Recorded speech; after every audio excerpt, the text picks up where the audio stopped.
Yeah, welcome to Oh the yeah. Daddio show. Gosh, The man, what? the Daddio show. Just imagine, can you imagine that if someone blindly clicked this or came across this, that with our unbridled enthusiasm of just being like, oh yeah, you done it. You made some good choices. Or should we preface it like, oh, you just stepped into a world You that you're goofed up so you bad. fucked up. Oh, Now you you made a can't turn terrible us off. decision about how to spend your time, and you're locked in now. That's how I should come on stage every time. Yeah. Y'all made a terrible decision. Oh Hey, look, no, 90% you of should have gone to the 90% of my movies. audiences say that. Yeah. They're already thinking it. That's the key to good comedy. You got to say what people are thinking, but they're too scared to say out loud. They're already Like not you there. guys hate this. They're like, we do. We want to go home. You know what? I'm going to get it out of the way because it's the top of the episode, and I'll do it at the top. I baby. know what everybody is waiting to hear our hot take on. And so I want to hear your hot I take, can't and we'll just. imagine what you What do think you it think? is. Make a guess. That I think people want to hear our hot take on? Yeah. Is it the video game Monster Train, which I'm enjoying very much? I'm finishing this run. I would normally not do this because it's rude, but I started a run while you were pooping and taking 45 minutes. So I was like, well, if he's going to drop in 20 minutes late, I'm going to finish fighting these monsters on this train. So I'm if I see tired him of these distracted, monsters on that's this fine. train. I'm about to lose, so it's going to be done soon. Gosh, and then I'm gonna have to watch your disappointed face and your crabby ass disposition for the rest of the episode. It's the last. You're It's the last fucking round. loser, and your kids know, your wife knows, everyone knows. The thing about deck builders, Ricky, is What'd you say? You know early on if you got a shitty deck, if it's gonna be a good run, and Yeah. by round 3, if you've not really strung some cards together, they're gonna cooperate. You might as well restart, but only deck building game that I got into, and it was more because it was a dummied down deck builders for dummies and played more almost like a board game. Are you familiar with Dominion? I've heard of Dominion. Dominion, like all these games, or like all these games that my brother gets into, when they're first hitting popping fresh on the market, on the scene, there's a shitload of expansions. Yeah. And so I get comfortable, or everybody gets comfortable. Everybody gets excited once they learn how to play the game, of the game that they're playing. But then the copious amounts of expansions, which makes sense. They want to make more money. They got you to buy the game. They want you to keep on with it. Make it worse. Just make the game. I've never gotten an expansion. I was just like, oh, holy shit. Like, do you remember the game Zombies back in the day? No. It's like a tile building game. Okay. And then zombies appear and you get weapons and stuff. It's a dice rolling thing. But, all right. But it can get fucking crazy. That game, locally made in Cold Spring, Kentucky. It's weird. It's a memory we just had when Bruce Campbell was going around for Make Love, the Bruce Campbell way, his second book, not If Chins Could Kill. He came to not Joseph the one that Hodgman was his literary agent for. Yeah, because he was for If Chins Could Kill, right? Yeah. Yeah. I don't know if he did the second one as well. He might have. I don't know. There's some. I've only heard him talk about. It might be Hodgman influenced because of how If Chins Could Kill turned out, but I think Make Love, the Bruce Campbell way, has some Hodgman fingerprints on it. I mean, I haven't read either, so I don't know. I've not read either. I've listened because I can't read. But do you get annoyed? I know we're like 3 Inception levels away from the original thing you wanted to talk about. I know what my tabs are. Do you get annoyed when people so staunchly defend the idea that listening to an audiobook is the same thing as reading it? Because it's a thing I believe, right? Like if I listen to an audiobook and someone's like, oh, have you read, what's the last one I listened to? Have you read The Strange Case of Dr. Jekyll and Mr. Hyde? I'd be like, absolutely I have. That one I did read the physical book as a kid, but I listened to the audiobook recently. Oh, you're saying that you think that there's a perception that people have to distinguish. They can't just say, I read this book. If it's audio, they have to say, I listened to it. No. So there's people who will be like, oh, I read a book. And they'll be like, well, did you read it or did you listen to it? And that's a very small minority of people who even care how someone else is taking information. Digesting, yeah. But there's a larger group of people who like go out of their way to be like, well, it's the same thing. And it's like, yeah, I know, it's fine. Like, I Oh, are don't you need saying that you. there's douchebag purist? I think people are overcorrecting for a problem that's not that big, I right? don't think it's a I'm a guy problem. who predominantly listens to audiobooks over reading physical books on account of having severe ADHD and my eyes don't work good. So I don't need you coming to my defense to be like, oh, Glenn is actually reading this book. I know I am. It's fine. I don't care if you think I'm reading a book or if I just listen to it. Who cares? I can't think of a good parallel. Don said in the chat, I don't have enough attention to read a book. I like audiobooks, especially if the author reads it. I Oh, am Dawn, same. 100% the Oh, same you give me way. an author read. Oh, chef's kiss. That's preferred. But Yeah. if you fix my eyes and brain today, I would still rather have listened to Steve Martin do the audiobook for Born Standing Up than So good. read it. I've done both of those multiple times. I've physically read the book with my stupid broken eyeballs. Agreed. And That's a I've book I've done both with. listened to the audiobook, God, probably genuinely 20 times. Yeah. Like, it's a Same. thing I will do once or twice a year as I'm driving around to gigs. It's a good reminder and a good refresher. One of those things I think I've talked about on here before, I think is Born Standing Up is a fantastic introduction to anybody in a lot of different fields, but especially stand-up or entertainment. Another one for me, but I haven't returned to it as much, I think, but is good for someone starting off. And I know we got to mention it. Comedian by Jerry Seinfeld. Oh, sorry, I farted. Yeah. That was my butt made a sound. But yeah, Don, I think I mentioned before, my ADHD, I would guess, probably has to do with this. I get real sleepy, almost like an insomniac Do you do the while thing where you're physically like reading. 4 pages deep and you're like, I don't remember a single word that I've just read? Depends. That is my common experience of reading, where it's like I'll go a couple pages and be like, oh, I've been thinking about something else completely. Like, I've been going through the motions. I've been looking at all these words. I But also don't listen or read. I mean, I don't read, but I also don't listen to audiobooks that are fantasy. Like I prefer. I don't like fiction really. I like making fiction, but It depends. I would rather have a book about comedy written by a comedian I respect. yes. But there's only so many of those in the world. But like, I listened to Dr. Jekyll, Mr. Hyde on the drive back from Ohio recently, because it's like, oh, I read it as a kid, and then I saw somebody be like, oh, the reason that all of the movie versions fail of this story is that it's supposed to be like a twist, like it is a reveal that Hyde is Jekyll. Oh, it's a Fight Club situation. Yes. Interesting. And that take is true. Like, it is. It's in whatever year that was published, you didn't know. Is it H.G. Wells who wrote? No, it was the other guy. I can look it up. Robert Louis Stevenson, I believe. Oh, okay. A little bit more of a problematic guy? No? I mean, everybody in the past is problematic. Yeah, everybody in the past currently, is problematic. yeah, Robert Louis Everybody Stevenson. currently. I was right. I know things. And I'm like, oh, I don't remember it being that like much of a thing, but by the time I read it as a kid, I already knew that Jekyll was Hyde. Like, yeah. It's like you're like, yes, I know it's Frankenstein's monster, and it's not Frankenstein. Clocked. That's incorrect, by the way. Frankenstein monster. Oh, Frankenstein is the doctor, and you mean Frankenstein's monster? No, the monster identifies as Frankenstein's son. He is a Frankenstein. He doesn't give himself a name in the book. I wrote a post about this. I still get hate mail for it when I was at Geekosystem, because it drives me up a wall. I love the book Frankenstein so much, and when people Bram Stoker's Dracula or Frankenstein, which one do you pick? Frankenstein.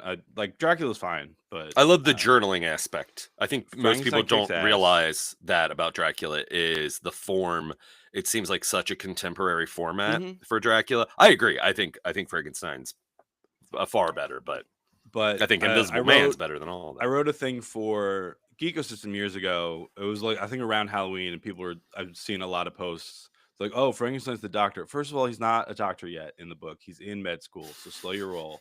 Second, the monster goes on these long speeches when he confronts Frankenstein. He's like, I Can you am your imagine that son. conversation with Dr. Frank, not yet Dr. Pre-Med, Yeah. Frankenstein and his mom?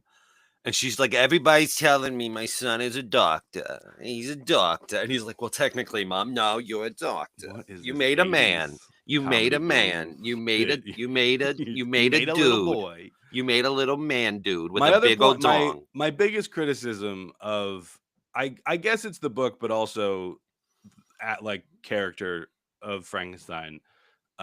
Start small, man. Like don't start With a thing that could take like a robot. don't It's like start if with you're an building a 8-foot robot, monster. yeah, don't fucking make Try a Iron cat. Giant. Try a cat first, but like if the cat gets out of control, you can. That's a funny fucking bit. I mean, that's My Frankenweenie. Jewish, my Ju- yeah, but my like Jewish mom bit, yeah, but I don't think people think of Frankenweenie as the size thing because Frankenweenie is just literally, wouldn't you love to bring your dead pet back to life? Yeah. Like that's the story, and it's But Frankenstein. Frankenstein in the book, when the monster confronts Frankenstein, he repeatedly because he's not like dumb mute monster in the book. Like Right. it is a lot of like internal thought and monologues by the monster. Poor Things is a great Poor Things is a great representation of the Frankenstein story at its core. Yeah.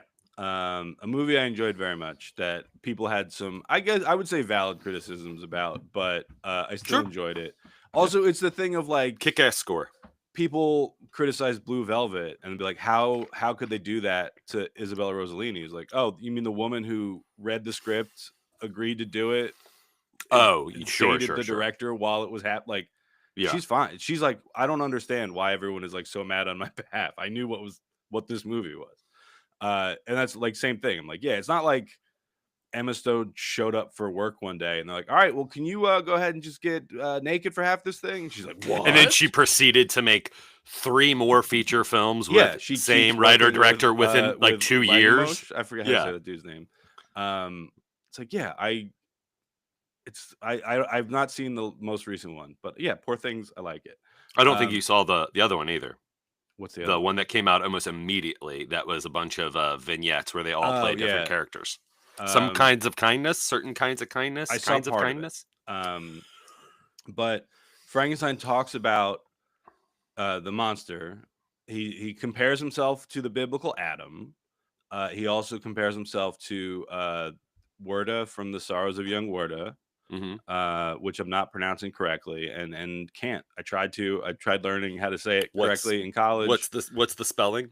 Werte, I think, but it's German, so there's like a V, but I can't make the sound. I've tried. Werda. Werther.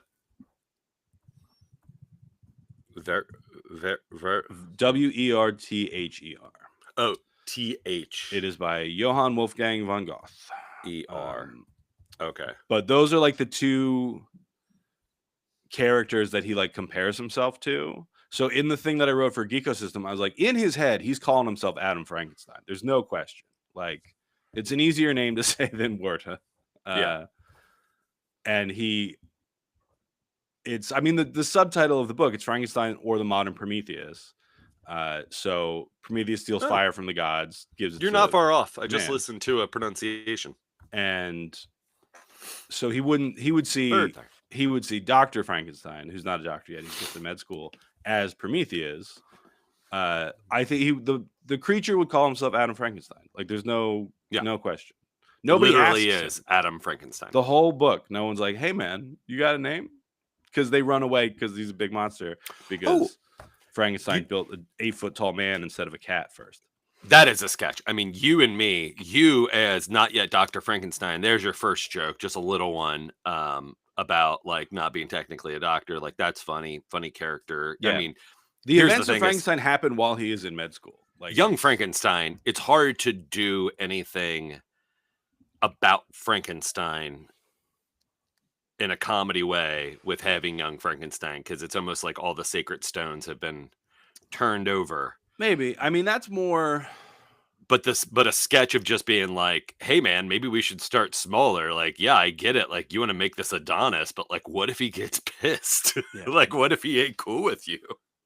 It's been a while since I've read it. I think there is a line in there about he was trying to do something smaller, but it would like, because if you think about it, it's easier to put together like a giant 8 foot tall man monster than like a teeny tiny cat or something, just because like the veins are thicker and stuff. So like if you're plugging stuff together, I think that was the justification. But it's like, I don't know, man. Still, just a regular sized guy.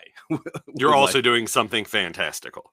Yeah. Like, this is also not a thing that our scientists, our medicine or science have figured out really how to do. I do it all the time, but you know, it's also less impressive. He's looking for a big bang.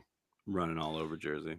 Did you ever there was, I mean, there always is, but there was there's about ready to be more. There was a shit ton of Frankenstein properties or associated properties a couple years ago. The Lisa Frankenstein I started, and I think I got about 10 minutes and not because I hated it, just because I wasn't on board for the vibe that they were doing. Haven't seen I was just like, I think I gotta dip out. Oh God, I don't wanna shit on, God, what's the Juno writer's name?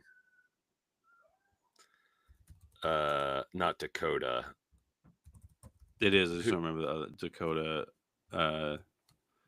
My friend's band is Slingshot Dakota, so it's not that. Diablo Cody. And it is written by Diablo Cody. Directed by Zelda Williams. Yeah, you know what? Diablo Cody. This isn't just me being like a Diablo Cody hater. Movies written by Diablo Cody have not been my super jam. I like Juno. People who retroactively are trying to shit on Juno. Oh, well, that's because of Elliot. That's because of Elliot Page. I think a big part of that. Diablo Cody. Let me see. Oh yeah, Jennifer's Body, Young Adult, Tully. I kind of like Young Adult. I haven't seen Tully, but the trailer looked good. Is Tully with Patton Oswalt? I don't think so. It's with I think it's Charlize Theron and Mackenzie. Yeah, Mackenzie Davis, Mark Duplass, Ron Livingston. Wow, they have Mark Duplass and Ron Livingston in a same movie. That seems like too much of the same dude. Let's see. Yes, Young Adult is Patton Oswalt. So that's the one of the trailer that I saw, and I was like, oh, I'd like to see that movie. And then it was like written by Diablo Cody, and I was like, I remember I didn't get a chance to see it in theaters. Finally watched it. It was like on TV one day or something, and it was fine. I remember thinking it was fine. I do not remember a single thing about it. I've seen a couple scenes where, you know, Patton's emotionally losing it. Okay, well, so back hot take. So you guessed. What do you think that I think no one would care to hear us say or talk about, because we're only a day into it, and it's, well, now that you're listening to this episode, it's 3 days later. A horse is beaten to death. What do you think I am referencing? I truly have no idea. Something Cracker Barrel, baby. Oh, I don't care. I know. But it is like the epicenter of what, like, of conversation. And I'm just think it is. Oh, finger and pulse, couldn't be farther away, sir. No, I mean, I've seen idiots talking about it, sure, but I mean, I'm out here talking about monster trains, talking about real stuff. I'm talking about that also sounds like trains. Real gay porn. If I had to wager a guess, I think I would have thought you were talking about Taylor Swift getting engaged, because we are both surprisingly when I saw that, I was just like, good for you. I was like, congratulations. Don't care. Oh, I don't care. But that was if I'm being honest, of like first reaction, it wasn't just like, I was just like, oh, congratulations. I found out, I went to pick my kids up from school yesterday, and my older daughter came out first, and she's like, Taylor Swift got engaged. It's like, really? And she's like, that's what somebody just told me. And I looked it up real quick, and I was like, oh, do you want to tell Livy when she comes out? Bet she'll be excited. She was. And then she started telling me about some little boy who was mean to her, so I have a new enemy. She's 7 and she thinks he's in either kindergarten or first grade. So I have a younger than 7-year-old enemy now, which isn't the first time. It won't be the last. How is he even able to bully her? They're not riding a school bus. Are they together in like some sort of I don't general know. setting situation? I couldn't get a straight answer of where and when this happened. But she said some little boy, she thinks his name is Joey. I'll put you on blast, Joey. I'm coming for you. I like that we don't mention certain other names. And Yeah. you're just like, you know what? New Jersey Joey. He's a fucking menace. Get out of here. He's being mean to my little girl. He apparently has a crush on her best friend. Dog, you're messing it up. If that's Yeah, your you play, got it. if that's your play, Look, take it from us. Look to at win us. this We other young girl's clearly heart. are like the pussy police. Like we know how to drowning in it. Yeah. Oh boy. That's not the right play. You become friends with her. You find out Yeah. what she likes and then You're you an start idiot, Joey. Yeah. I don't respect you. And then when that doesn't work out, when her friend turns you down, you've already struck up this friendship that you could now Now like you sound like a pivot. supervillain. No, I'm talking about someone who was like obsessed and What if forlorn as a young person and was just we got to like get in that laser Ben focused Shapiro on one. lane. We got to start giving young men sure. dating advice, but we got to start way younger. We got to grab them By the when pussies. they're 7 or 8 and be like, here's how you become an alpha male, little first grader. But then we just tell them like, hey, don't be a complete asshole all the time. Like we can try to hopefully turn them into good people. I was watching, so like I remember distinctively in first grade, my crushes were epic. First grade. I remember my crush in kindergarten. I remember my crush from first grade to 7th grade. I remember the crush from 6th grade, 7th grade to the end of high school. I crushed hard. And I remember first grade playground.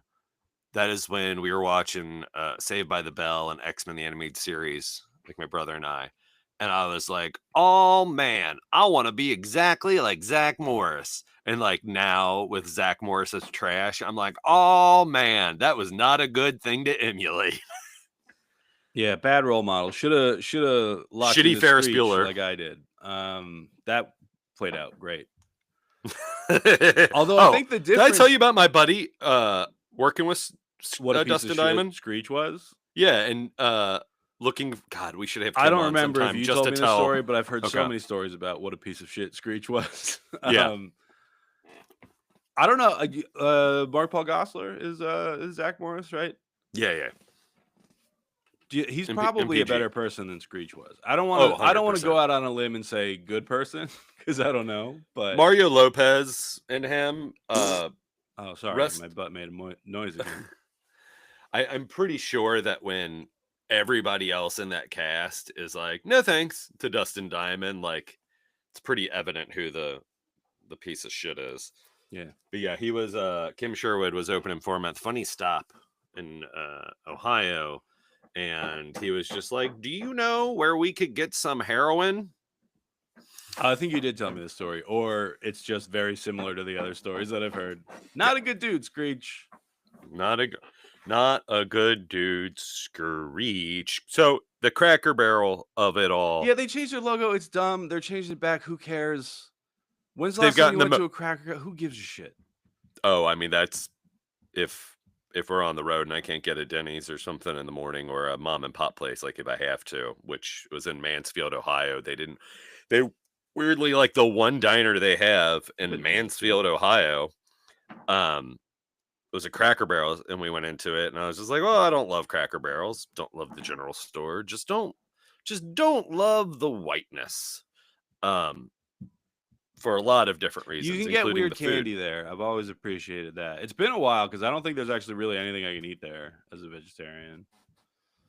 Yeah, and they weirdly don't have omelets either. It's another Kim Sherwood story. We went there to eat, and our waitress was this old white woman and was not friendly. So I was like, oh, the one reason like you go to Cracker Barrel is to be like No, the reason you go is because you can do what did I call it? the pegboard thing. No, because that's a solved game. It's not fun anymore. It's if you can't do that, if you're an adult who can't do the peg game, get out of here.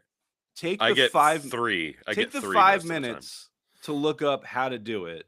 Commit it to memory.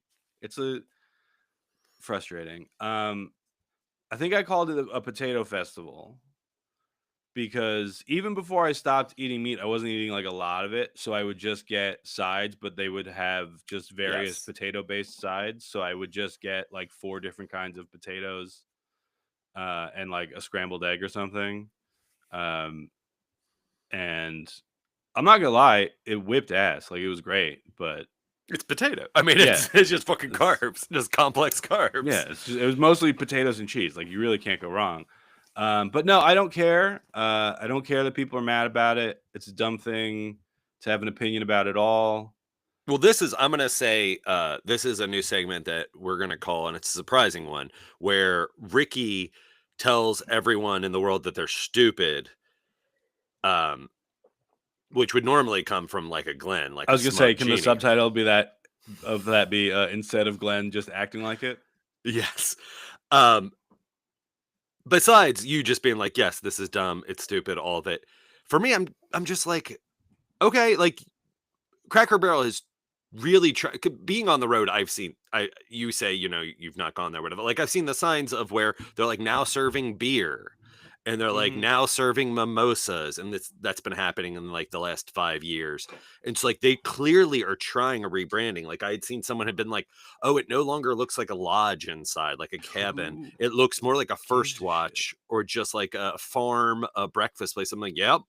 And it's not great food. And like, yeah, okay. But like they have been desperately trying to be relevant for a while or to stay relevant because the people who love them are dying. Um, and so this was clearly, this wasn't, the CEO was stupid and was just like, let's get rid of the old white man Herschel in the barrel. I don't They did, care. but I I'm saying, can't even pretend to have an opinion about I this, think bud. people are stupid because they're not acknowledging or that they are caring. They should be not caring and they should just go, oh, great. You did a marketing You ploy did a and it marketing. worked. You did a marketing. You did some marketing and it worked. You got press. You got people talking about it. That's why they did this. They knew this is how it would be. Because you know what? Places don't put it out for public opinion with like their new image and their new logo. Places that just fucking do it. Like you can see the meme of the McDonald's, the Pizza Huts, the Burger Kings that are all boxes now. They didn't go to social media and they're just No, like, but hey, we're going to get that's rid of all personality so you all can the bitch about it. homie Alex Perlman, Promania 5000 on social media made the great point of that wasn't like a redesign branding decision. That was if a Pizza Hut fails, it's harder to sell a building that's obviously a Pizza Hut than it is to sell just a rectangle building. A distinctive, yes, That's looking all it property. is. But now with those places owning the land, That's that yeah, even is it's a not real part estate of, yeah, thing. it's And I still don't care. It's a dumb thing to get upset about. It's a dumb thing to talk about. I don't know. I'm a rube. I get swept up in things. Clearly, you've been talking But about when this for things 48 minutes. but it's because when things are this, it's just like why do you think there's anything about heritage, personality, like why would you ever take any of this personal or care? Like this is Oh, I mean, I take everything advertising. personally. I care about things, just not this because it's dumb. Because it's a shitty restaurant's logo. Who cares? Yeah. It's a You'll never shitty. be Shoney's Cracker Barrel. Oh my gosh, we've talked about this, right? Where I I've don't know, man. growing I up called don't it know shit. what we talked about. Hey, we talk about this? You talk about this? You hear about this? Where my family and I call it Shawnee's. I don't know. I mean, you talk weird. I'm sure you say lots of stuff wrong. But when we would drive overnight from Jersey to Florida to see my grandparents as a kid. Yep. And we would like if we were doing it while school was still in session, we'd leave on a Friday, right? Everybody packs their shit up. We drive, stop for dinner somewhere, probably around Baltimore or whatever. And then all the kids would put their pajamas on, and my dad would just drive overnight. We'd sleep in the car. We'd wake up in like South Carolina. We'd get breakfast at Shoney's, and then we'd finish the drive. Breakfast bar. Did you do? Were you a breakfast bar family? Probably. I don't really remember. I was little, and I just remember that that's where we went. And then I think my sister and I went to one on a trip somewhere, and it sucks. Oh yeah, because they yeah, all no, suck. no. They're all bad. If you're a chain restaurant, you're not a good restaurant. Full stop. Andy Suck Griffith at Applebee's. was there. Oh man, I can't believe you just thrown Applebee's Yeah, under the bus. How well they've treated us. I don't care if you're the only place that was open anytime Ricky and I have done a show together. Yeah. Ruby Tuesday. I hope you rest in piss. I hope your whole company goes under. Not just because I worked there and I hated it. You don't like Denny's? No, I'll go to a Denny's. Oh. I'm not happy about it. You don't like any chain restaurants? I'll go to them.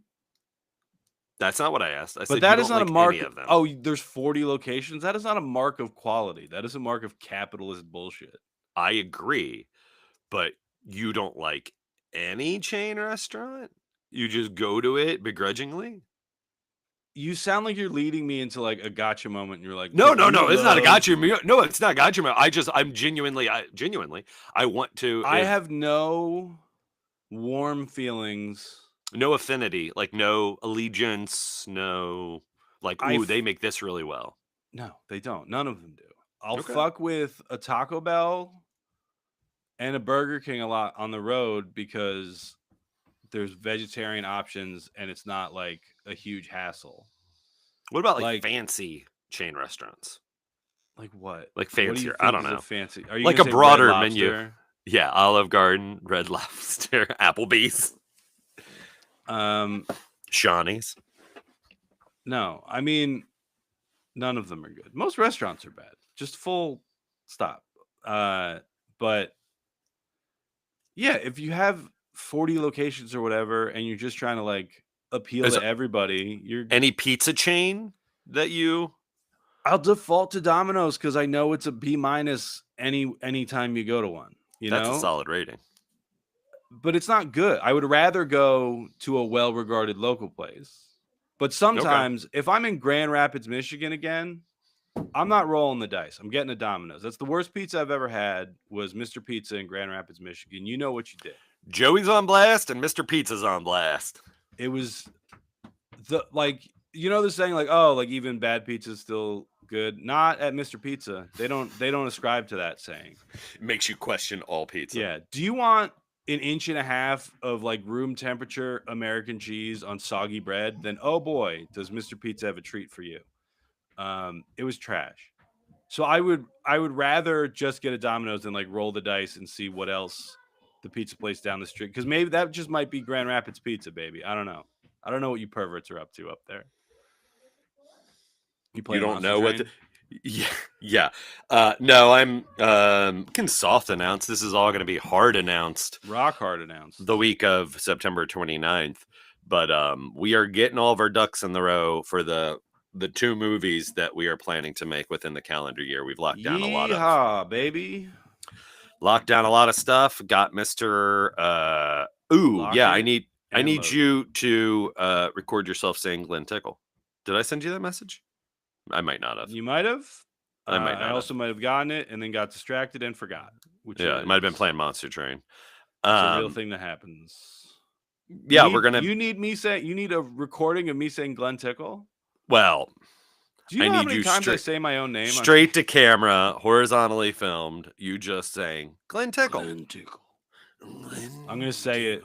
Oh shit, we got Brian. Brian, you should just hop on. I've summoned him by trash talking his hometown's pizza. Brian, hey, take it up with Mr. Pizza. On?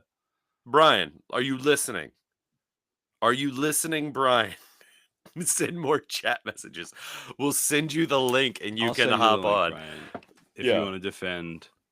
Look, Mr. Pizza. There might be better pizza, but Mr. Pizza ain't it. So the message I'm sending, and I apologize, is we have a couple teaser poster designs that we want to drop with the press release and the announcement of everything. And we're discussing, yes, the independent places vary in quality. Oh, the independent places. So the non-chain places. So he's saying if you want to be guaranteed that you're going to get a higher quality thing, that's why you go with chains or consistent. Maybe. Let's see if Chains are consistent, but like I said, the Domino's thing is like any Domino's you go to is like a B minus. There's like the ceiling and floor are a lot closer together on a chain. Like you're not going to get a Mr. Pizza experience from Domino's. What was you it might about get Mr. like Pizza that was gross that like rubbed you the wrong way? I told you the cheese was room temperature, really thick, and the bread was soggy, and it was like. And then people are like, "Mwah, that's how I like my Mr. Pizza. This is how we eat it at the Rapids, baby." Well, he's technically not Mr. Pizza. He is the monster He's Mr. of Pizza. Mr. That was Mr. Pizza's monster that I ate. Mr. Pizza's monster. Bummer at the office. I'd love to join you another time. You will, Brian. We'll have you on. We'll get you on. You have the link now, and it's always. I was gonna say it's always the same one. It might not be because Riverside. When I signed on today, they changed some stuff, and it took me a solid 6 minutes to get into the studio. Not as long as it took you, but yeah. Well, mine was because I just wasn't hopping on. It was the same. Mine was I couldn't figure out where they moved the button. It's like, oh, join the studio, and then I hit that, and then they're like, you're here, but it wasn't. It wasn't the you're same here. setup. Sorry if anybody was wondering. Brian Atkinson, comedian. That if you're not checked out or follow his socials, hop on that Brian Atkinson train. Check him out. And we're big fans. The smoothest, deepest voice. No, probably not the deepest. He's not the Mr. Pizza of comedy, Grand Rapids comedy. Tell you that. Do you think I'm the Mr. Pizza between the two of us? Ooh. Do you think you're the chain? Oh God. And I'm the. Am I the Domino's and you're the Mr. Pizza? Oh shit, Brian, you are in Grand Rapids, right? You're in Michigan. That's where you are, right? And he just said, I can assure you, Mr. Pizza is garbage. Yeah. Whoa. I saw one in another town. I don't know if it's just Brian, a chain. A comedian. I don't know if it's a chain or if there's just two places in the world that call themselves Mr. Pizza. I don't remember where the other one was, but I was like, VIP, absolutely, VIP nails. You've ruined the name. There is. I keep meaning to look up. I'm going to do it right now because there's like 8 Frank's pizzas around Jersey, and like in New York, it's like Famous Ray's. There's like 8 places that call themselves that. But I don't know if this you're is not a chain saying or if 8 like 8 the number, not ATE, like 8 Frank's Pizza. 8 the number. Okay. But I keep seeing it and thinking like, oh, is this a chain? Because they're all pretty similar, but a lot of the times they're just ordering like restaurant equipment from the same company. Like most Chinese restaurants in America, the reason their menus all look the same is they just order it from the same menu place, right? Like they have the same things because they're buying from the same established supply chain. Google's AI overview says that no, Frank's is not a chain. The AI overlords, but I don't trust it. There's 2 of these in my neck of the woods. Shout out a good independent place, but now that there's 2, they're starting to be chainy. Sake Bomb, which is Korean. I think you can get away with 2. You can get away with 2? Because then anything like over 2? There's a really good Indian restaurant in my town.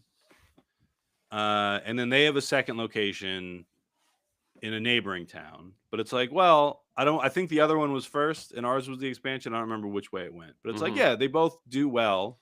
They make incredible food. And no, I will not tell you the name of it because my town is too small and you'll track me down, you absolute freaks. Oh my gosh. And Brian, at Brian, a comedian, the nicest voice in comedy, he straight up in the chat is just telling everyone that he lives and works in Grand Rapids. So if you want to find Brian Atkinson, you can.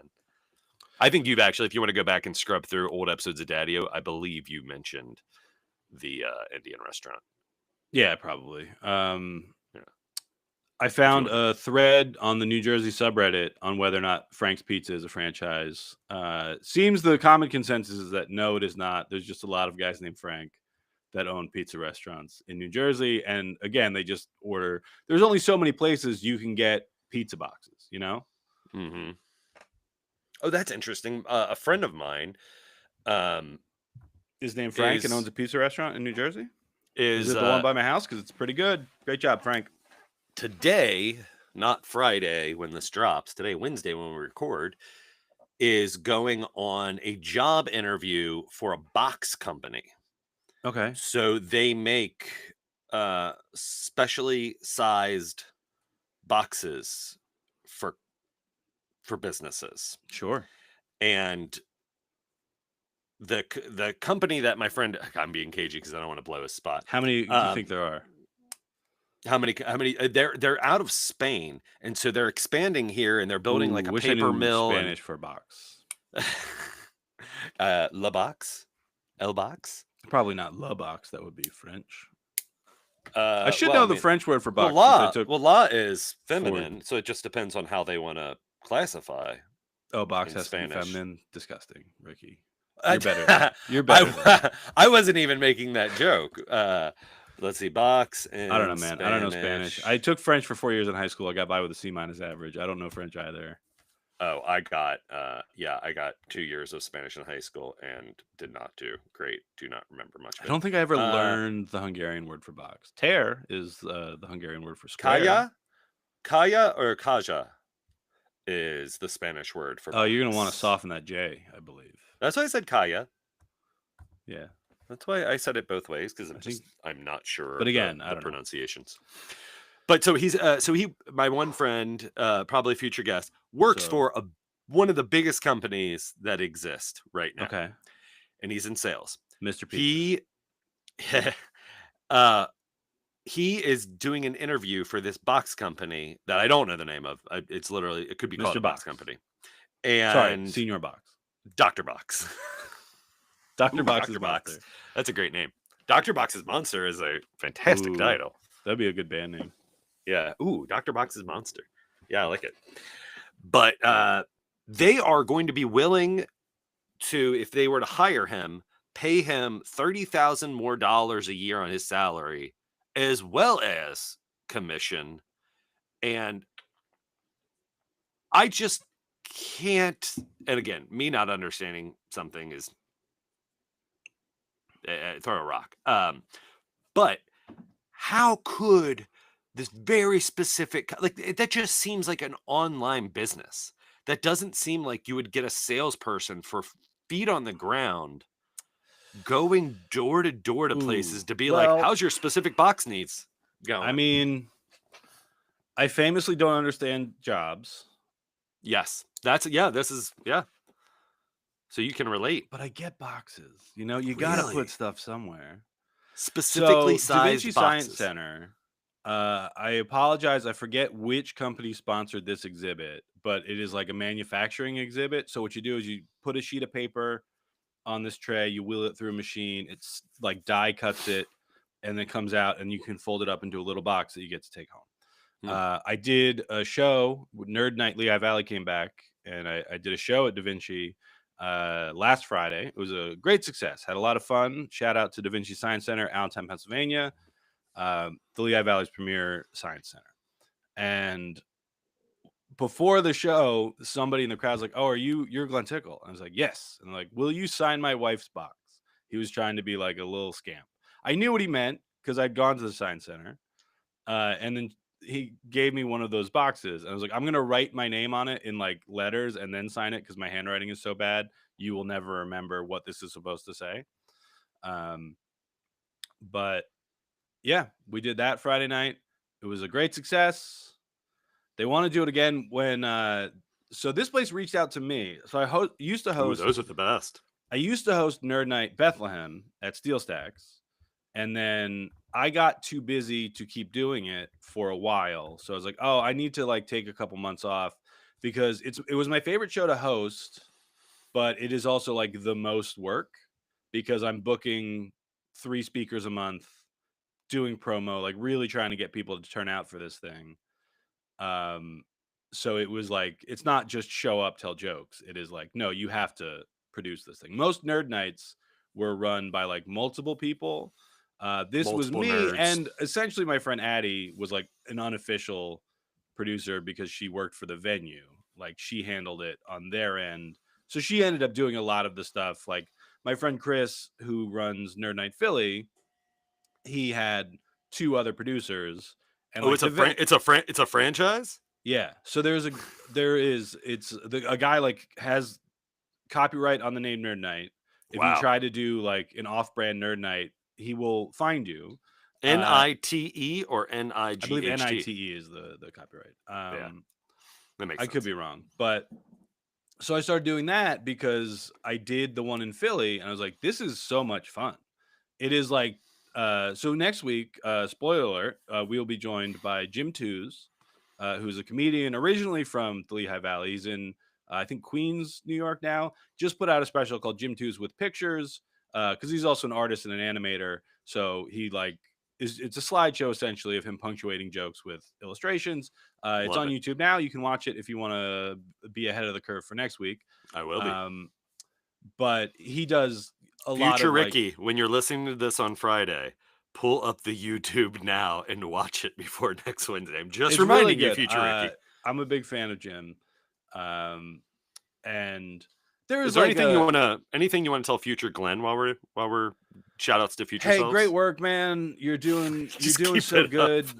You got through your kid's first week of school. You Oh, know, they were probably only late a couple of times. You did it. Hey, waking up at 6:30, that's not that bad. People do it all the time. You don't have to cry. Hey, it's just another stop what's it? crying, Future Glenn. 175 days of this bullshit left. You'll be all right. Hang in there, man. Yeah, it's my kid's first week of school back, and man, my Not to wife cut you and from the Gym twos of it all, but like it's hard. It's a hard double-edged sword of like, man, I can't wait until the house is empty again, but I yeah, also don't love everything that comes with school. right. Like this is the first episode of Daddio in months that is not going to somehow be interrupted by a child asking for cereal or whatever. But yeah, it's like it's so much.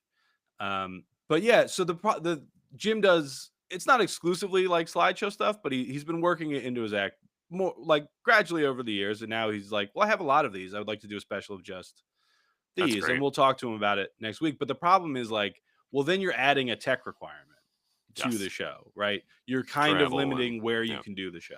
So doing Nerd Night, it was people giving presentations that are slideshows. So it's like, okay, we need a projector. We need, you know, a place where the audience is actually going to sit down and pay attention. Like it's less, Has to be dark in the yeah. room. So the one in Philly, I forget the beer hall that they did it at, but like some nights, there's a great turnout for a Nerd Night and everyone's there paying attention. Other nights, the beer hall is packed and people who are not there for Nerd Night are just like drunkenly shouting at each other while they, play lawn bowling or something. Almost So every open mic at a bar. that's why like That Steel is the Stacks was like, situation. oh, it would be so much fun to do it here because there's movie theaters that they do comedy in. To do these presentations in front of a giant screen, that would be great. And then I put it on hiatus for a while because I was getting busy, and then pandemic put it on a much longer hiatus. But then, as the pandemic still ongoing, I know, don't come at me, but as things opened up, like I don't know, how busy I got also ramped up again. So Yeah. it's like I could do it. Committing to like one day a month is a big ask right now. Mm-hmm. And then like doing all the work of booking the speakers, and you kind of have to hold their hands through it a little bit because a lot of people who pitch you an idea, like they're like, well, I don't really do a lot of public speaking, or like how many slides do you think it'll be to fit a 10-minute presentation? Getting the slides from people in time, putting them all together the day of the show, usually because nobody gets them to you early. It's like a lot of production, and it's Yeah. worth it. It's a really fun show. And Nerd Nights, they do them all over the world. So genuinely, look it up. Go to your local one. There's probably one Genuinely somewhere. look There's it up. probably one in Cincinnati. There's probably one somewhere near Kentucky. Let's see. They are a lot of fun because it's people who aren't. I more so than most of the other Nerd Night bosses, I tended to book comedians to talk about things that they were passionate about, because I know a lot of comedians who are nerds. What I did notice was like those were usually the least funny ones because they were just so excited to talk about a thing that they wanted to talk about. Like they weren't really Mhm. focused on jokes. Whereas like, oh, I'm sorry, I'm blanking on your name, astronomer friend, but I had an astronomer who works at a local university on their like telescope program. He came to talk about like stars and stuff, and was one of the most fun times we ever had. Like I led the Q&A after, and like we were making jokes back and forth. A couple people in the audience were like, do you guys have you two worked together before? And like, nope, we just met tonight. It was like, you guys are really funny together. It's like, great, thank you, I'll have them back on. And then we went on hiatus. But I'll get you to the science center once I remember your name, astronomer friend. um Just pulled up the website and nerdnight.com. Really giving them a lot of love this episode. Their tagline is "Be there and be square." yeah, Perfect. The website is fun because it looks a little old school. Let's find our cities. it Cities is. I pinned in the mean, map. again, not sponsored content or anything. I don't What's interesting about it is like they Jesus. control they They're all control the over the United name. States. Yeah, they got them all And over the and world, they got baby. them in, yeah, all over the world. Fuck. Um, Tanzania. he controls the name, but it's not like I'm not paying for a license to use it. There's no like kickback. Yeah. He is Yeah. just like he started doing it. He was proud of the event that he had created, and he doesn't want like we should have Matt on. Yeah. Well, I mean, it's exactly what you and I talked about with even coming up with this. It's marketing. Yeah. This episode of Daddios is brought to you by marketing. I mean, even the Frankenstein conversation Mhm. is about fucking marketing that we had. He Uh he just wants like these are the Bloomington, standards. Louisville. There's one in Louisville. There's one in Bloomington, I guess, Indiana. There's one in Lexington. We do Yeah. not have a proper Cincy one, which I would be interested in just taking a look at it, seeing what's up. You should start it. It's I so would we fit way were better in this than what is that? Don't tell. Because I yeah, know some of the people who do the don't tells and they're not the biggest Ricky Glore fans. But you know what?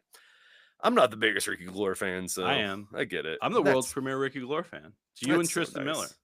Oh, Um, that's very sweet. I will gladly go on record. Facebook sent me a reminder. Mr. B the Gentleman. We got Jim on. We got Yeah. You got a lot of although people. oh yeah, no, I said it works the other way. But like I'd be like the middle of the night for him. But no, it'd be like a nice evening chat. Um, I got an alert. You know, you like, oh, you're the top fan of this thing on Facebook. Yeah, I never understand. I'm like, I don't go to that. I went Yeah, there I don't. once and sent a message, or I'm like, I'm It not sent sure me. what. I have some kind of streak for being a top fan of chap hop rapper Mr. B the Gentleman Rhymer, and I was like, yeah, you're gonna have to pry that title for my cold dead hands. I love that dude.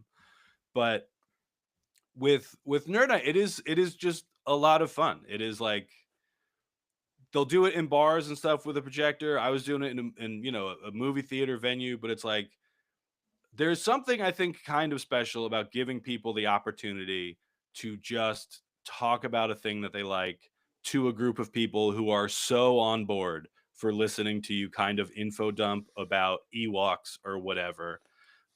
So I was just doing stand up this time, right? It was Da Vinci's first time doing a nerd night. I was like, well, here's how it typically works. I was like, typically a host, me, you know, walks people through the evening as people give different presentations. I would lead a Q&A. Everyone has a good time. But, you guys, you've been running this science center for years. You have a good idea of how events work there. Mm-hmm. So they're like, do you want to do it? And I was like, I'll come headline, and I would love to be on board in any capacity moving forward. And they're like, well, we're going to try one and see how it goes. I was like, great. And they're like, do you just want to do like a set? Because they'd watched, Mm-hmm. Matt told them, because they reached out, they learned about Nerd Night, and they're like, oh, we're interested in hosting like a Nerd Night Lehigh Valley. And they're like, well, Glenn kind of has dibs on, Because he's a fucking nerd. but again, like it's kind of like the franchise model, but again, it's not like a licensing fee or anything. It's just like, well, Mhm. Glenn was hosting it, so we would ask that you talk to him first. Yeah. So they reached out. Courtesy. Yeah, and they're like, Matt told us to reach out to you because you ran Nerd Night in Lehigh Valley. Because I think it started Nerd Night Bethlehem, and then we changed it to Nerd Night Lehigh Valley at some point. And since that's what they wanted to call it, he's like, check with Glenn. So they did, and I was like, oh, it was my favorite show to do. If I'm around the night you're doing it, I'm absolutely on board. I would love to, any way you need help. And then I was like, well, we did it monthly. And then they're like, well, we probably wouldn't be able to do it monthly. I was like, all right, they're like, we're going to try one, see how it goes. Went great. So I'm assuming they're going to do more, but I haven't heard anything official. And well, yeah, I mean, exactly of what you're talking about is the come to Jesus that I talked about a little bit on about the Tennessee shows, about the Waverly shows that I did that were awful. And two things that I'm like, all right, here's two things that moving forward, I don't want to do an outside show that is like this. I'm going to be more specific about who the audience is, but a lot of that has to do with the setup of the venue and where the venue is to accomplish that. And the other one is I don't want to bring equipment anymore. I don't mind bringing equipment. Like I have a PA system that's got the 2 speakers and stands. Mm-hmm. I'm happy to bring one of them. It's just my back hurts. I don't want to carry 2 big ass speakers from my car. I will, but I think we talked about it with the homie Joel Byers of like, yeah, just add a fee if you have to bring sound. I think I'm going to up the fee. I just don't want to. That I also don't want to do it, but I would rather have it in my car in case the sound is bad. Agreed. But I'm saying the idea of like being more specific about where I do shows, that kind of goes hand in hand with the equipment of it all. And it's what you're saying about the nerd night. So like I am genuinely, we should have called this show Genuinely or Genuine. I'll probably save it for an album title. Genuine. Glenn Tickle Genuinely is genuine. Glenn Tickle tries to be a better person. Because it's Glenn Tickle is genuine. Well, with Crime League, I kind of just took the naming convention of like Buckaroo Banzai adventure stories, which you stole IP. Yeah, I beat up my new friend Rick and took it from him. No, but it's like, the idea was there were going to be a bunch of them, but it was like same thing with Indiana Jones. It's like Indiana Jones adventure name, like that. Yes. So when I did Crime League, because what's my first one? Yes, really. Yes, really. Yeah. Is because when I tell people my name is Glenn Tickle, they go, really? And I say, yes, really. Yes, really.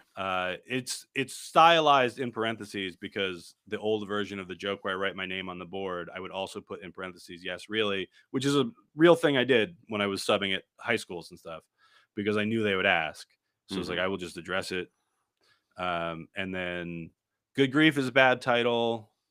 I should have called it something else. Why? Because of Charlie Brown IP? No, the whole subtitle, Good Grief, a comedy about loss and being bad at it, is just wordy. What would you change it to if you...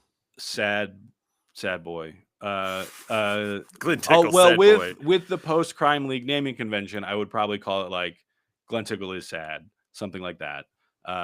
Very succinct, very, yeah. The favorite was the Dry Bar special. I have Which a you joke. You did not choose that name. I chose. You chose the favorite. I chose the favorite. I didn't chose the. You didn't track choose titles. Okay. That they gave it, or the renaming title of the YouTube video. Yeah. Okay. But they're like, "What do you want to call a special?" And I have a joke about having a favorite child. I call that joke the favorite. Also, just from a marketing standpoint, if you're scrolling through a bunch of specials and you see one called The Favorite, you're going to be like, well, that one's probably pretty good. Yeah. And I was right. It is. It's good. I'm proud of it. And on the flip side of that, Good Grief doesn't do anything different than Glenn Tickle Sad Boy. Sad Boy is more succinct. I'm not saying that Glenn Tickle change it. Cries excessively at the end of Spider-Man 2 would have been a better title. At the end of Spider-Man 2 is Spider-Man 2, yeah, when Mary Jane says Doc go get the tiger in the river. Yeah, but at the very end, right? So he's got to Yeah. They get together. I was trying to think of how it ended. He's got to go run off and save somebody, It's and so weird that like you brought up Sam Raimi because I was going to ask you if you've ever seen Crime Wave. I haven't. But when I talk about it in Good Grief, but Mhm. when Mary Jane says "Go get him, Tiger," I cried so much for like the whole end credits of the movie, like a lot. And then that was when I was like, I gotta go. I should probably go to therapy. Um, but I don't think we talked about it when we had Tristan Miller on. But when we were driving, I was trying. I talked about it. I was like, oh, I cry at movies. I'm Yeah, such an easy cry at a movie. big crier. And they were like, well, what's something that makes you cry at a movie? And I tried to describe a scene in Wreck-It Ralph, and I like almost drove us off the road a couple of times because like just thinking about it, You were I was getting like, emotional?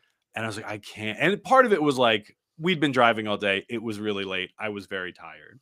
Yeah. But it's also like anytime I watch that movie, I genuinely get choked up at the part where he gets Fix It Felix to fix her car so she can be in the Mhm. race, and he says, "You now you can go be a real if you know you're gonna win."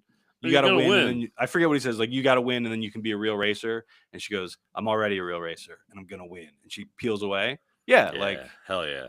and it's not. It's interesting because like that's not a sad moment. It's not sad when she says, "Go get him, Tiger." Sad stuff in movies usually doesn't affect me because it's like you're just trying to make me sad. Movie, get Yeah, out you're of trying here, to manipulate get me. out of here, Marley and me. You're not hurting my feelings today. So does the when it's telegraphed manipulation, you don't cry? I mean, because I will be like, oh, I see I'm what more you're annoyed. doing, Like and then I still cry. I watched the movie The Notebook alone. I don't remember why. Never finished it. I went to the theater. Like I saw it in the theater It was alone. people were coming out of the Notebook as I was going into RDJ's John Favreau's first Iron Man, and like they came out crying. I was like, "Fuck! Did they just leave Iron Man?" Like, I and they're like, "No, it's truly. the Notebook." It wouldn't have been when I was working at the movie theater. Because when you work at the theater, if you're not working, you get to go to movies for free. That's why I wanted to work So at a video store and a movie I theater, and they could taste my desperation. yeah. So I watch when I was working in the theater, I would just go watch anything. Even like years after, because I knew the people who worked at the theater, they would usually just let me in. Until you got arrested, and they were like, "You just can't You come in have to here, and stop you have to coming. buy a ticket." Yeah, Um, can't stop coming. but the Notebook, I don't remember what year that was, but that would have been well after I was like, oh, I'll just go see a movie for the hell of it. It wasn't because it looked good. I know that. I don't remember It's like why. 2005 or 2006. It's got to be the Is same year it? as Iron. It's got to be the same year as Iron Man. If it was 'Cause that old, then it was probably still just let's see, whatever. I'll go Iron Man. see. Okay, 2008. So I was off by a couple years. And so Okay, the Notebook. I mean, unless my story let's is say a Iron Man did lie. not come out when I was in college for sure. Oh shit! Notebook came out in 2004. So was I Oh, going to see 2004. Spider-Man 3 when the Notebook came out? If it was 2004, I was not working at the movie theater, but that would still have been prime. I know the theater staff; they'll let me in, so that's What? probably why. But What the end of the superhero movie, I movie? was the only one not crying in that theater, and I was like annoyed because like like come on, the movie. It's a sappy movie. I don't really remember actively hating it, but like the end where it's like, ugh, you're just trying to get everybody to cry, you dumb Good cast, idiot. but good casting, like top to bottom, fantastic casting. You It's got fine. James Garner and oh fucking Your mom. right, Cassavetes' I don't know. wife, I don't remember. not Ellen Bernstein. Gosh, this fucking good. Ryan Gosling and Rachel McAdams. Yeah. Both looking hot as shit in that movie. Both looking great, and you can watch Britney Spears's Jenna Rollins. Sorry, everybody. Jenna Rollins. I don't think that's why I went. What? Jenna Rollins and James Garner? No, I'm saying No, why that movie's Rachel really McAdams good. and Ryan Gosling being so hot. Yeah, because McAdams was just coming off of Mean Girls, Like I'm so it was not. a little bit of a weird.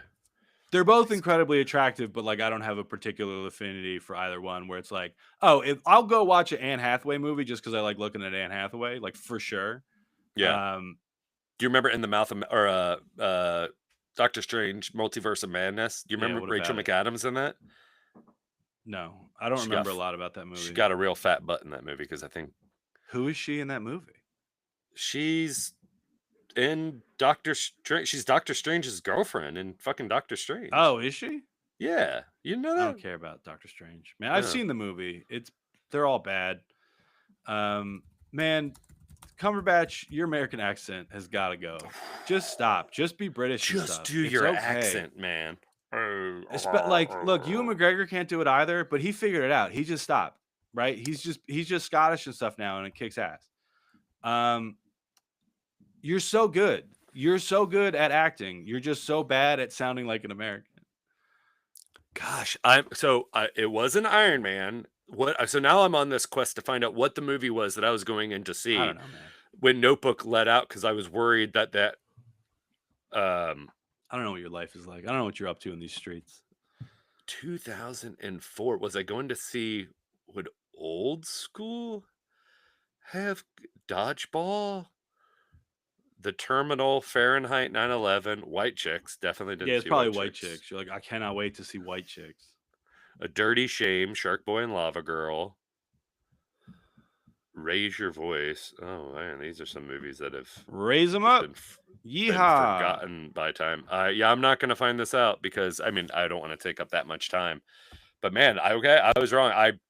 I thought I was going to see either one of the Spider-Man movies or Iron Man. I think I was going to see some sort of action or IP kind of movie. And when everybody was leaving the Notebook crying, I was just like, "Oh shit, are they going to kill blah blah blah?" And so yeah, whatever came out. Who Chasing knows? rabbits. Who knows? Nobody knows. No one's going to ever know. Now this guy. Got any jokes you're working on? No. Oh, but let me. So I did. At Nerd Night, I was just doing stand up. I wasn't doing a presentation, and it was the theme was like typically we would do like a theme. There's like, oh, here's presentations on whatever theme. They could be loose, but they did one presentation. It was the guy who runs the watershed exhibit with the otters at the Science Center. He talked about how they built that, and then I did stand up, and that was like. But then also the Science Center was open, like you could walk around, see the exhibits. They had a DJ up on the roof, little cafe area. So they did like a full evening of stuff, and then I just did jokes, but because it was at a science center and because the theme was animals, it's like I got a lot of science and animal jokes. So even though they're old and like aren't really ones that I do that much anymore, it's like I'm just gonna do those because I know like the people going to Nerd Night. I talked about it where I have the joke about explaining like that Pluto's not a planet anymore to kids, and then I tell them the same thing about Alderaan. And normally I have to explain that Alderaan is the planet that gets blown up by the Death Star. But when I did it at Nerd Night, I just told them I was like, normally I have to explain it, but like I know you guys all know, and then they all laughed just because they're like, yeah, we do, we're nerds, ha. Like not that it's an easy audience, but it was an easy audience for me because I knew the type of people who come to Nerd Night in the Lehigh Valley because I'd done it a bunch. And it's like, oh, I will just do. It was so much fun doing nerd jokes for nerds. We all had a great time. I mentioned, you might have seen I put the clip up. I got a couple, I haven't finished editing clips out of it yet, but I filmed the set because they had me in front of like a huge projection of the logo. Oh, yes. And I looked teeny tiny in front of it. I was like, this looks pretty neat. That's why not yet Dr. Frankenstein, not yet a girl, but not yet a woman, not still a girl. That's why he created Frankenstein real big, because he might be performing in front of a real big projected thing. So I filmed it vertically on my phone because of the logo. Otherwise, it would have like you can barely see me in the video, but the image is nice. And I mentioned pretty early on, like the first joke, somebody called out that they liked my shirt, and I bought it that day because it had dinosaurs on it. It's like, oh, this will be good to wear to Nerd Night. But I mentioned when she said that, I was like, oh, I bought this today because it had dinosaurs on it, and I am autistic. And then I was gonna say you could have just done. You could have just done. You could have literally have just done your friend's show. I And did I'm some sure of it. it would have been very well received. There's a bit that I wrote that I had never done before. I did it at Nerd Night. I will probably clip it out and post it where I talk about how Isaac Newton is autistic. And I mentioned we talked about Isaac Newton. It's problematic to go back and try to diagnose people in history by like modern standards because they're Yeah. not around anymore to like not defend themselves, but like to be a part of that process. And you don't have all the information, right? You mostly have like stuff that other people wrote about them. But also, You Isaac can Newton's have a 100% study. autistic. You can't have a diagnosis. You can do a Right. study on the person. You can be a comedian and you can argue the case that Isaac Newton's definitely autistic because it came Yeah. from uh, the the psychologist who did my evaluation when she mentioned that like because I'm so smart, I'm probably not autistic. And I was like, what are you talking about? Isaac Newton is like the greatest mind of history and was 100% autistic. So like I made the case for that there, and it went over so well. And it's like this isn't going to work at a comedy club. Like I can't. The lesson from tonight can't be this bit is going to kill anywhere. But for an audience of people who bought a ticket to an event called Nerd Night at a Science Center, yeah, they're going to be on board with your Isaac Newton is autistic material. But it was so much fun. I loved it so much. I don't remember if I had a bigger point. No, I think that just goes to what I was saying about being more specific about the kind of Oh shows I yes, do. that's why. That's why I kept going back to it because the whole idea of like, oh, as a comedian, you got to be able to kill anywhere. I don't think that's true. I don't want to kill anywhere. Like, there's I don't places I either. actively don't want to do a good job because like, I don't want that audience to have a good time. I've stopped thinking about like what is the most. Look, I don't like a lot of what is in comedy right now, Me neither. and I don't. That's why I keep making fart sounds. I don't really want to be part of it. There's a lot Like of so, comedy I do not want to be a part of. Nerd Night. I'm like, yeah, I get like. I want to be a part of Nerd Night. Baby. I'll be part of Nerd Night. Like again, Um, that is the audience that is there, or those are the kind of man. It's hard out there. Of But like I've been doing the cruises lately. They are so much fun because the audience is they're there to all have on fun. vacation. Yeah. They're like, yeah, well, we're on a boat for a week. Let's go to the comedy show. Let's go have a good time. Like more so, I think, than a typical audience of like, well, we want to go to a comedy show. We want to have a good time. But they're like, we've been having a good time all day. We're going to have a good time for the next 6 nights. Like we are all enjoying ourselves tremendously. Like they are such fun audiences to perform for that reason. And the cruise lines don't want like the new stuff, right? The Right. musicians on there are, from the most part, doing covers of songs everyone on the ship knows already. They're like, just do the stuff that you know works. Like, yeah, do the joke about your name being silly. Like, do the Yes. Dan Huff thing. Like, absolutely. And Did they say do the Dan Huff thing? not specifically, but they're Okay. like, just do the stuff that's like, Yeah. I think they did mention like the Greatest dry bar hits. set specifically. Comedy on purpose. Yeah. Yes. That yes, was Brian. Yes, Brian. I think it got cut from Crime League. It might be on the special edition, but I opened the first show of that taping with saying like, thank you for coming to comedy on purpose. And then I talk about the times recently that I'd had to do it as a surprise. And it doesn't go well. It's usually corporate shows. I'm sure Brian has had this experience as well, where they're like, "Oh, we had this fun idea. We're not going to tell anyone you're coming." And you're like, "No, tell them." It's gotten to the point now where like the booker that I think Brian also uses, Mhm. I've told him, it's like I will not do surprise shows anymore.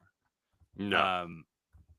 I had one company bring it up where you do like the pre-show meeting and talk about it was a virtual show, and they're like, we're not going to tell anyone that you're a comedian. They know like somebody's joining the call. We're going to tell them that you're like a lawyer from corporate. And I was like, oh, no, you're not, or I'm not coming. Yeah. Because then everyone's just going to think they're going to get fired. And then when they find out that they're not fired, they're not going to be in a great mood for a comedy. So I told them, I was like, genuinely don't do that. I will not. And then they did it anyway. So I immediately opened the set by throwing that guy under the bus. And I was like, that's a terrible idea. I told them not to do that. So we're all going to get through this next half hour together. But just know, I'm also pretty annoyed at your boss right now. And then that kind of got them on board to be like, yeah, we do kind of work for a dickhead. Yeah, and we agree with you that we don't think having comedy right now is a good idea, or how he tried to present yeah. your Hey, fraud, you're about to fraud. get life-changingly bad news. Haha, just kidding. It's an idiot from New Jersey who wants to talk to you about Mr. T. Oh, that's not the life bad news? Because I would think. Well, that's the joke version is Yeah. like, because also since I'm not that famous, like the reveal doesn't pay off. If you surprise people that you booked John Mulaney for your like corporate event, that's different than it's like, Brian nailed it. That's a clown, not a stand-up. I am loving hearing the amount of people. I think it was Martin Short on Good Hang with Amy Poehler, where he's just like, "Well, you know, Amy." He's like, "We've done corporate shows," and she's like, "Yes," and I'm just like, "Oh, that's right. There are big ass corporations who have buckets of money who are able to pay Steve Martin and Martin Short to come do a corporate show, yeah. and they do it." Like, I love hearing that. I'm mid negotiating a corporate show myself, in person at like a big event. And when I found out what the event, I was not familiar with this event. I looked it up. I was like, oh, I got to ask for more money. Like, Yes. just based on the fact that the the amount of money being spent on this event, where it's like, oh, I could do it for less, but I'm not going to. Like, you guys have too much money. You need to give me more of it. So, to go with what I said about different venues, this is going to be a little bit more Ricky centric, but I I've do been want talking too your long. no, I want your take on it. Your hot Dave Piss take. Dave Pierce. I almost sent him the link by accident. You should have. I mean, when I went to send it to Brian. I'm down for just. We gotta get hopping on. We could get both of them on. We've at the same time make them fight for each other for dominance. So I. With everything that I have said about being more specific about where I do shows, I mean, easier said than done because I also, it's a business to some degree, but I think I know that some people could criticize and just be like, well, it's because you're not funny and you have to go to your echo chamber of whatever. Like you were saying, you should be able to kill in whatever room.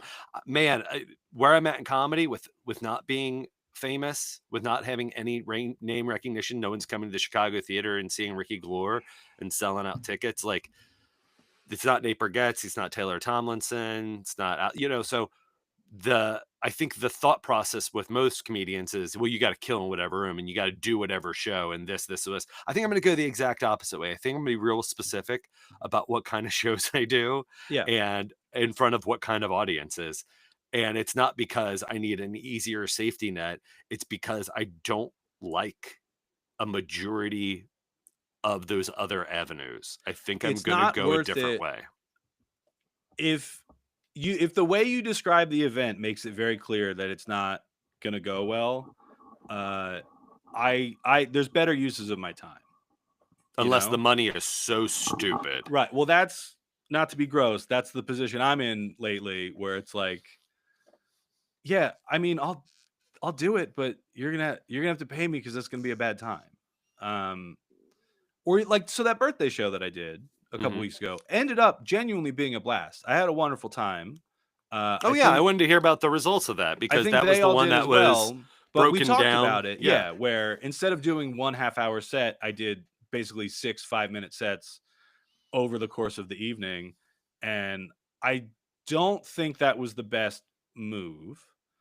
Now that it's happened, because you were talked into it where it was like, oh, okay, yeah, this might actually work. Well, I thought what she meant was a little different than what ended up happening. So I thought, okay, I'm kind of hosting the evening, right? Yes. Like, I'll talk while the course is being come out. I'm like, all right, we're moving on to course 2. Here's some stories about this dude boating or whatever.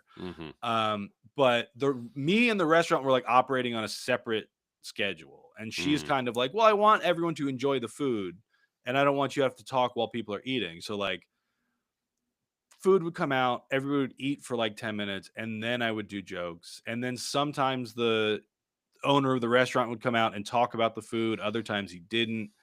And it's like, oh, I think if the way we did it was like, I'm just emceeing the night, that would have been the play. I also think that's true of Nerd Night. So like this last Nerd Night, it was a 4-hour event.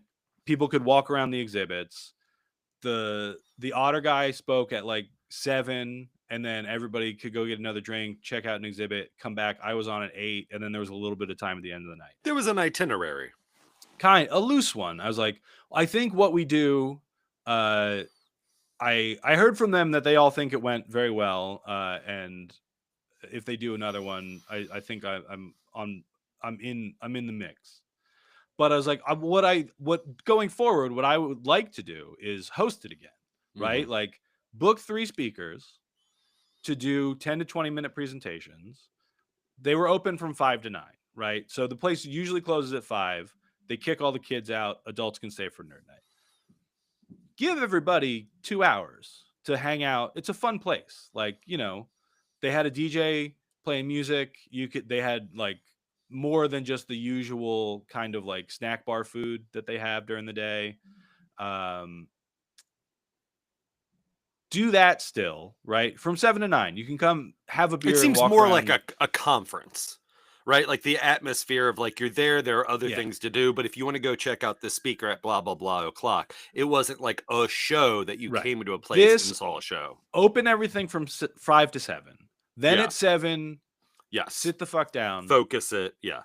We get everybody in there. They had like 280 something people. Like it was a great turnout. It was a lot of fun.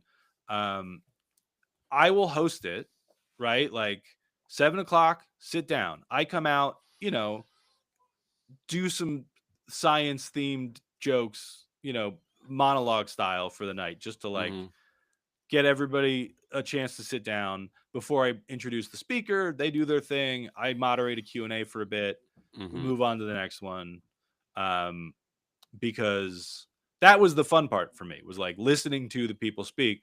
And Brandon, I think his name was the otter guy, uh, gave a really interesting talk, but like went a little long. There wasn't really time for questions. It's like, well, the questions is kind of the fun part for everybody, Mhm. right? Like the people who are coming to this thing, they want to ask you questions about the thing that you Mhm. love. So I think that's my plan going forward. And it's like, I did also just think like, man, it was really fun doing science jokes at a science center for a bunch of nerds. Like I would love to do that. I put something up on Threads about it, and then Drew Davis and Jerry Morrison, I think was the other guy, from your general way. They're in Tennessee, maybe not Kentucky. Sorry, Drew and Jerry, I forget where you live. But it's the Clean Comedy Collective guys. They're like, oh, there's one in. Oh, they are in Tennessee, because they're like, there's a good one in Nashville. Because I was like, oh, it was really fun doing jokes at a science center. I would genuinely like to do a tour of Mhm. comedy shows at science centers. So if your city has a good one, reach out, let me know. So they replied, and they're like, there's a good one in Nashville. So now I got to follow up with them. I know Columbus has a good one. Mhm. Uh, Indianapolis, I think, has a pretty good one. yeah, there are good ones all over. But yeah, like doing an adult event, like after hours, everybody can come to the science center, listen to a nerd make his little jokes about zebras or whatever. Yeah, learning with humor. It's fun. Nerd night is fun. Doing jokes at comedy centers is fun. Or doing jokes at science centers is fun. Doing jokes at comedy centers is arguably less fun.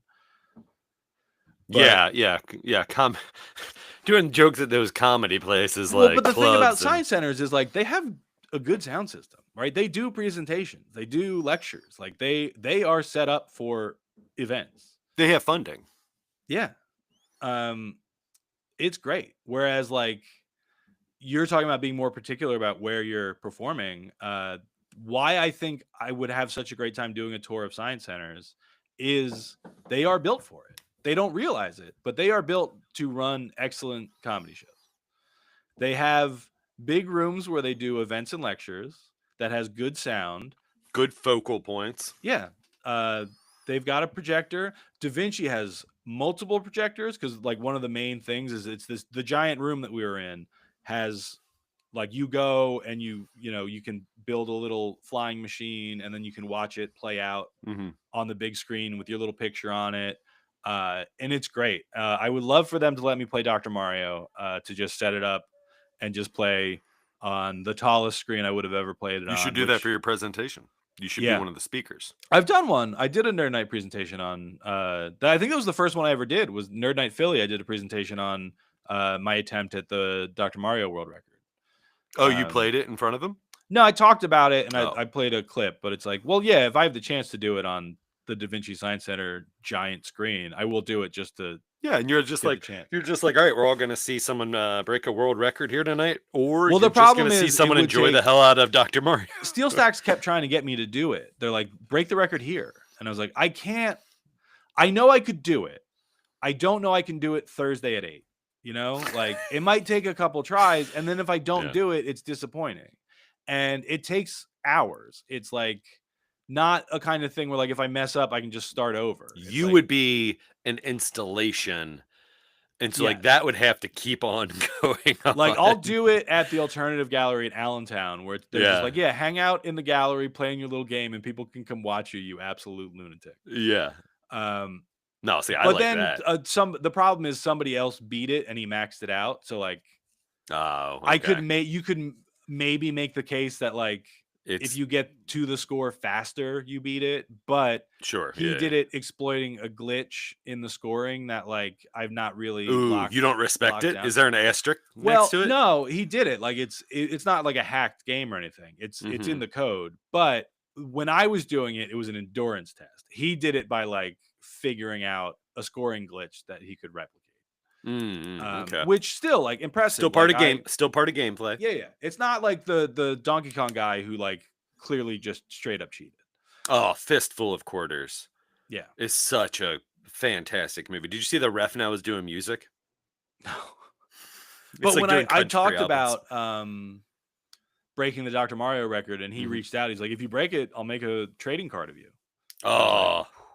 I would like that. Because Oh, I it's like that that. Guinness has defected to Twin Galaxies. They're like, you can just be the official judge for all our video game stuff because we don't have the resources for it. And you seem to take it very Yeah, seriously. So you like, all you all seem to be real into it. we'll take your word on video game records. Well, so the difference is obviously between the things you mentioned between a comedy club or when you're doing comedy and like a museum or a symposium.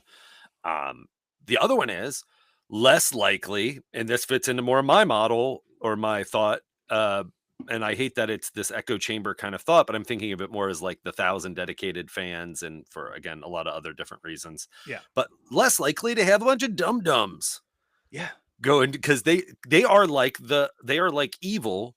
They can't go into a church or they're worried they're going to get set on fire or whatever. They're worried if they go into a museum, they might learn something. Yeah. So Well, they that's don't why, go. like, I really like doing it at Da Vinci. So I want to do more science centers. I really like doing it at just like performing arts centers because it is people who are more likely to go and like quietly appreciate a performance than like to get rowdy at one. Yeah. Where like worst case scenario, I right? I'm doing a those people performing don't arts want to center. usually be part of the show Yeah, unless that is the gimmick of the show. I booked a show at a performing arts center. I don't know if it's announced yet, but in January, and it's like okay. I mean, it's going to be a good show. I'm good at comedy, but if it's not, right? If whatever, I'm having an off Mhm. night.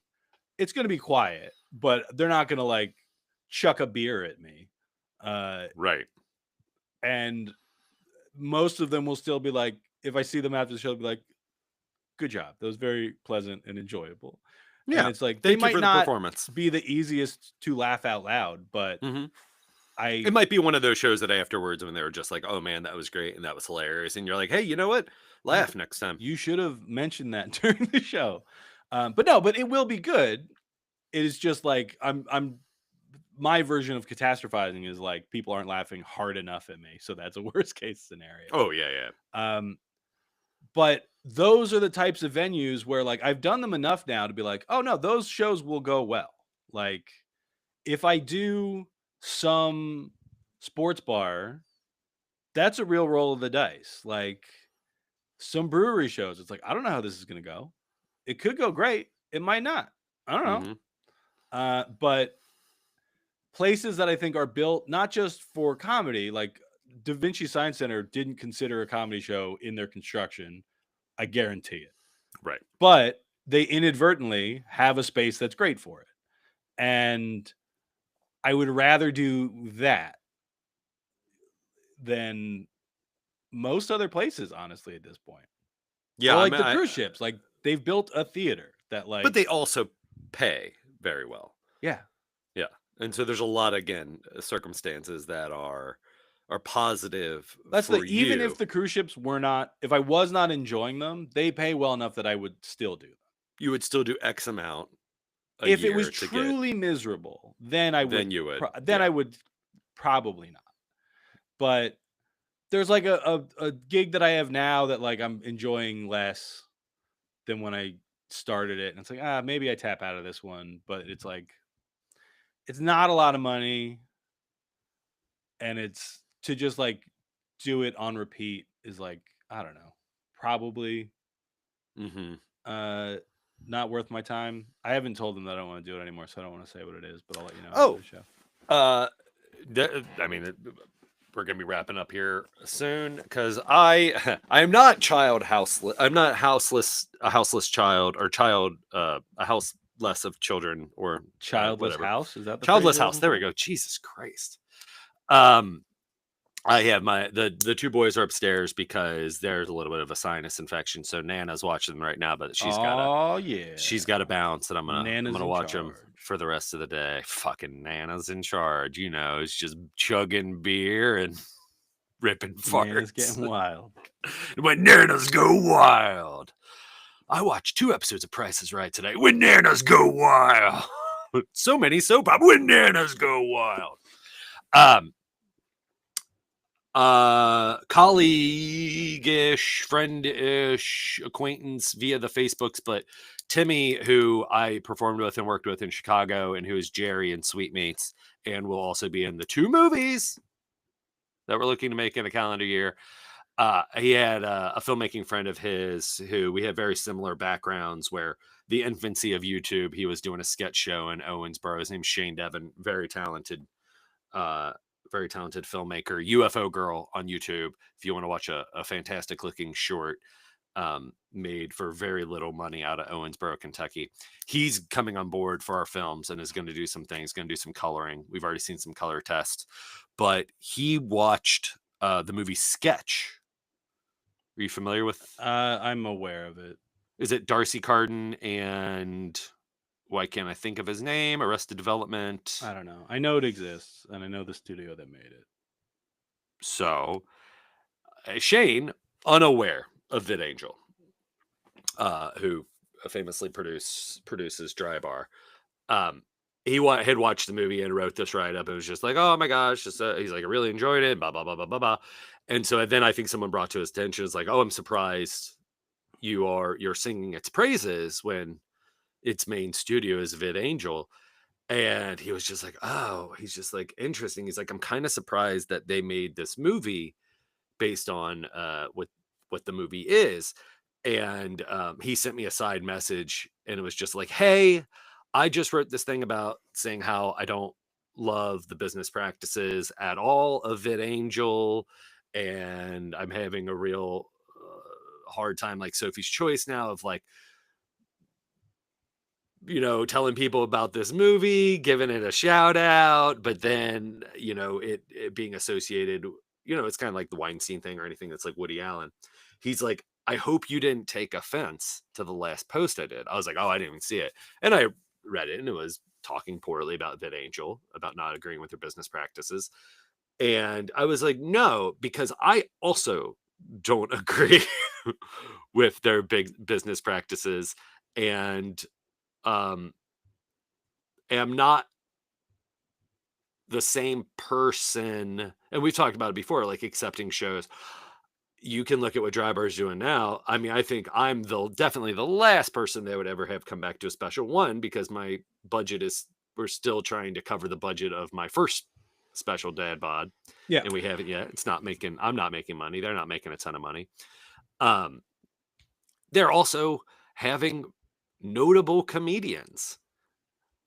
They have Adam Carolla, who's done 2 specials now.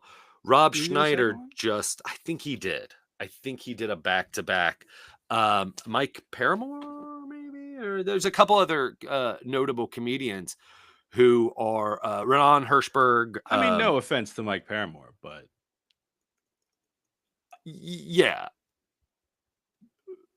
He has a following. I know. I think Mike Paramore is a funny guy. I've met him. Yeah. But you wouldn't say notable? Yeah. Okay. It more successful than either of us, for sure. That's not my point at all. They are booking, if you look at their schedule of the live recordings and stuff, they are definitely... Like Patrick Warburton just did one. Patrick Like Warburton. that's. Yes. That's another one that I was trying to think of. There's another comedian that I'm blanking I on just his don't think name. Paramore's like a celebrity on that level. I think he's a good I comic. might be thinking Are you maybe? Is it just the wrong name? Because he did one yeah. years. Like my Yeah, Paramore he did one did. That's right. years and Because I years was ago. on his podcast. I think before I think either of he's us. done, yeah, he's done a few.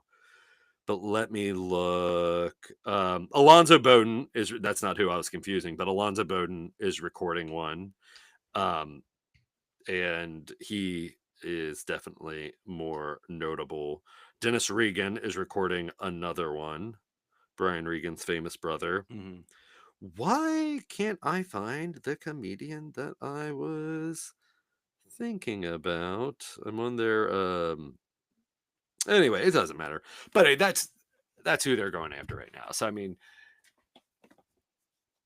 Rob Schneider's of the world are doing dry bar, and that's who they're hitching their wagon to. So if that were the case nowadays, right now in the year 2025, and who I am, and Vid Angel and Dry Bar was just like, you want to do a special and you haven't done one, I would really be looking at the pros and cons, and I don't know where I would fall on it. Yeah. I mean, similar. I don't know. Because we were talking a while ago because you reached out to them about doing another one, Yeah. and you're like, "Oh, and Glenn can too." And Yeah, I was trying to use you to get but then them to be they interested they in me. I'm didn't. like, I we could reached have a out fun time in when you did that. Utah. And it's like, "Oh yeah, if Yeah. there's dates, like let me know." But then Well, they've the weird never. thing was that is they were like, yeah. Like, what about this date, this date, this date? I was like, great, and Glenn can come too because his did way better than mine, and we can have a fun little weekend in Utah together. Yeah. I mean, that was the reason. And then it was weird, and they were just like, oh, you know what? We're not having a lot of repeat people Yeah, because we're they trying to didn't do. reply to any of my direct emails, so I don't know. Yeah, they're an interesting company. So But also, mine did great. I don't know. yours did Like fantastic. I don't know. I just keep Not to be on weird about it, but it's like, yeah, pissing people off. if I'm them, I'm You would, yeah, I I would would have you reach back out and have me back. easily. I would easily have you back. But again, it's that question of just like, I don't know.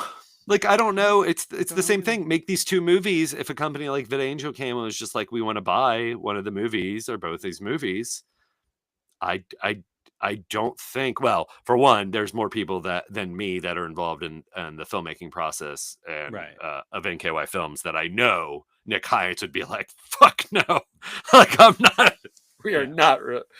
How much are they offering? Like even I even think from a standpoint that he would say no even if it was a semi lucrative offer because I think he would probably use the argument of, well, if they're offering that, we could take less somewhere Yeah. else for a company that we And I mean, don't I think this disagree was with. before we started recording, but we were talking about how like most comedy venues are still actively booking monsters to perform at. Yes.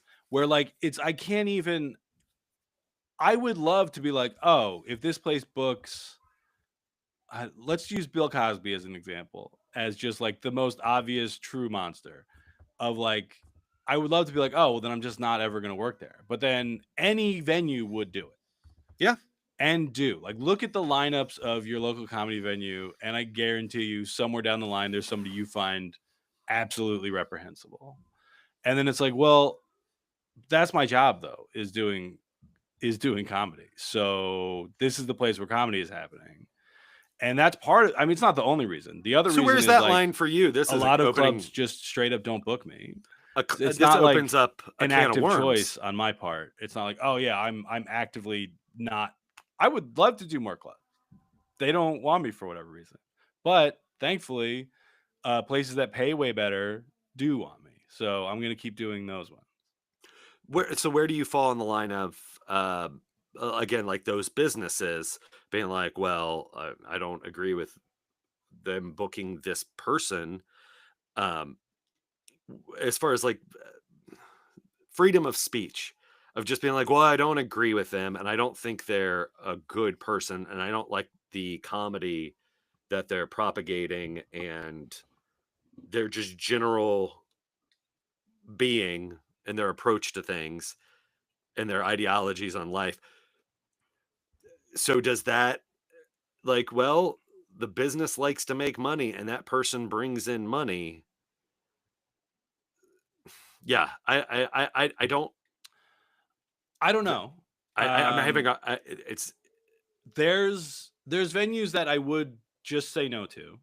I'm not going to say what ones. You guys got mhm. to find out by asking me. Um, Glenn, what video?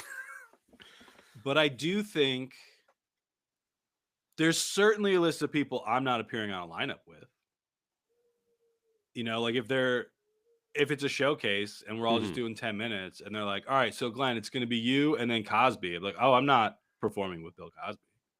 Yeah, Um, you're at the store and they're like, "We're gonna put you up, Glenn, at 8:20. You're gonna do a 10-minute set," and then yeah, four comedians later at like 9:30, Bill Cosby's gonna close it out. yes. I mean, I'm using him as an extreme example, but I mean, dude's out of jail. It's not No, impossible him, that yeah, he yeah. fucking shows up somewhere. Um, but You're not gonna go and kill Tony, no, absolutely not. right? And it Was kills that when we me had that Patrick David Colbert Tell. on? Was it you Oh, guys? Was it that week? Was it him? Was it Patrick Colbert? We were talking about kind of this, and they're like, "Oh, like what about you're in Austin, you get asked to do Kill oh Tony," yeah, yeah, yeah. and I was like, "Absolutely Or not." And I the think you guys are both like, "I don't know, I might." no, no, no, no, no, no. I don't I know. don't. Play the tape. Maybe go back. I mean, I don't think. I'm not really gonna edit the clip Yeah, in, yeah, but I sure, sure. think you were Let's maybe I play think, the. and again, Patrick, if I'm thinking of somebody else, I don't mean to put this on you, but I think they were like, "Yeah, no, I'd do it." I don't know. Oh, I I don't. I mean, wouldn't want to do it for the whole thing of it's a friend of just mine did it a couple months ago, and it was it's like the gong. genuinely kind of disappointed. Most of the allure of it is the Bad Boys mentality and the Gong Show, kind of like, oh, people love watching the train wreck auditions of American Idol, Yeah, and I I don't know. There's that's nothing an easy about that. pass for me. Like I don't. absolutely Yeah, not. I don't seek out that kind of comedy. So like when somebody does well or decent enough that kind of gets like knighted, um, and then moves on and uses that as a credit, there. I mean, it's like, okay, to me, I think that's not what most of that show is. And yeah, we brought it before we were recording. It killed me to see Dave Attell sitting next to Tony Hinchcliffe Yeah, as they disappointing. ripped on Mark Maron and he just fucking sat there. Yeah, that's disappointing. And it made me think less of him, but I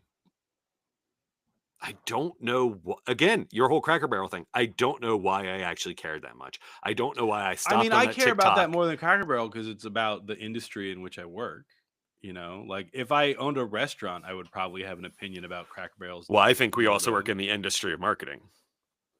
Yeah, but I mean, everybody does. Like it's part of every business. You gotta let people know about the thing that you're doing.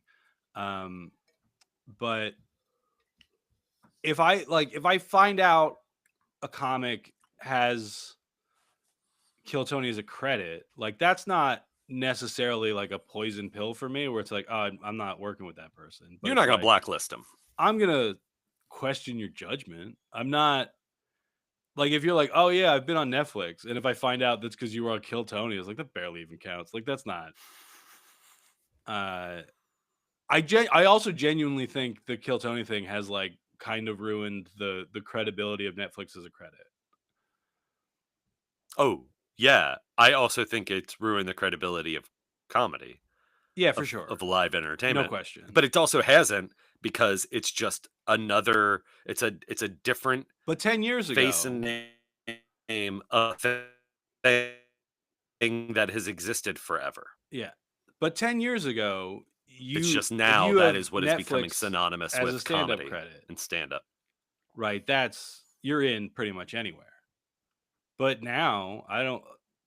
Well, If you're rubbing shoulders with Gaffigan, you're all the different people that have Amy Schumer and different people that you might respect on different levels that you're just like, hey, I might not be as well known as them, but I have the same credit that they have when it yeah, comes to a special on Netflix. Yeah, I mean, if your credit on Netflix is the stand-ups, that's great. But yeah, if your credit is your name got picked out of a hat for a right. bunch of I won a shitty lottery and I of got to people tell sitting 1 on a minute of dais to racist fucking jokes roast you. at an open mic. Like, yeah, that's not. Yeah. I mean, it's And they questionable. ragged on me for whatever physical attribute, Yeah. whatever. Oh, haha, I'm fat and I look like fat Seth Rogen. Hilarious. You guys are so good at comedy. Um, yeah, I don't know. I don't care about any of it. I care about comedy I a did, lot. I did, I did watch a few clips, and I think that's why the reason why that Kill Tony clip I think popped up is because I did go down a small hole of there was a guy on there. If I remembered his name, I don't even think I would say it. Who is basically doing Mitch Hedberg, Okay. and they were like, "You're doing Mitch Hedberg," and he's like, "I'm just being me." And he's real awkward and stuff, and kind of comes off like, "Well, I hope this guy doesn't have a gun." Um, but then I went and watched some other stuff with him, and it looked. I mean, it literally, it literally looked like he was doing a tribute performance, like the long hair, like the general Yeah. outfit, the jokes and everything. I was just like, "Oh, yeah, I guess this is something you could do." And then, like, those guys, of course, ripped into him and just made him a spectacle. And it's like, yeah, this is like the William Hung of it all. Yeah, that person sucks. But this is what the entertainment is. Like, this is what you are saying is stand up, comedy, entertainment, live. Like, I was just like, this is like, I don't, this is gross. Like, who is Yeah, it getting sucks. It's enjoyment out bad. of I this? don't know. And with that But being your said, video's breaking up a let's end lot. on something So yeah, positive. let's call it because you've been I breaking am. up on my end for the last couple minutes. I'm sure it'll come out fine uh, in the edit. But what's something you got? Like I What's had something such a great positive? time with Nerd Night at Da Vinci Science Center. I'm really excited to hear if they do another one. The downside is like when I told them initially, I was like, oh well, like typically we do it as a monthly thing, and they're like, we don't know if we can do it monthly, maybe quarterly. And I was like, that's probably about as much as I could commit to at this point. Like, I don't know if But I could. how awesome would that be? Is if you could commit to all four, like for a calendar year, and that'd be like a cool thing to look forward to. I would love it. Yeah, like, Yeah, um, I'm gonna. So that's my one positive thing is I'm gonna email Nerd Night and just be like, "Hey, I'm in the Northern Kentucky, Cincinnati area. I don't know what other people you've talked to about it, but I would definitely be interested in participating in some way yeah. if and when, I could drive I down to Louisville know or COVID Lexington." bumped off a lot of them that haven't necessarily come back. So like I don't know if there Hmm. used to be one there. But the yeah, Matt is probably the email on the site. Um, if not, I can get you the contact.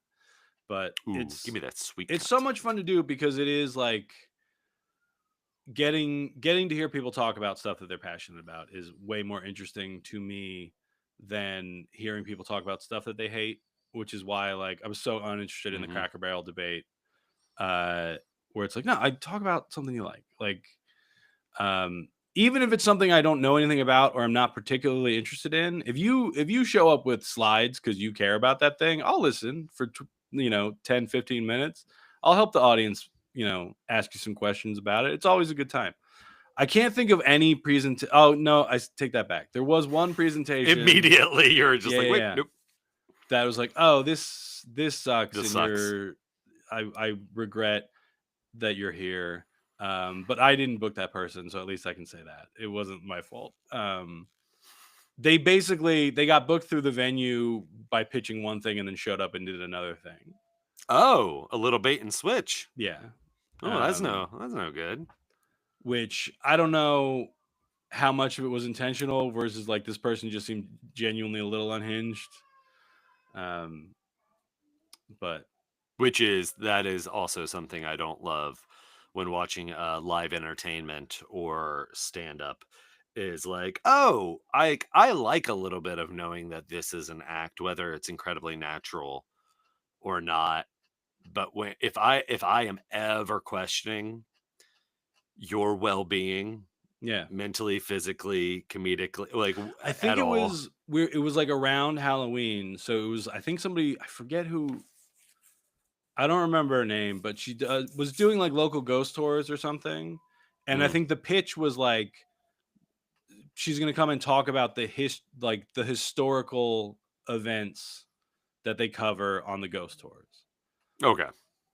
But showed up and she's like, ghosts are real. I was like, get the fuck out of here. She was just talking about like energies. I was like, get off my stage.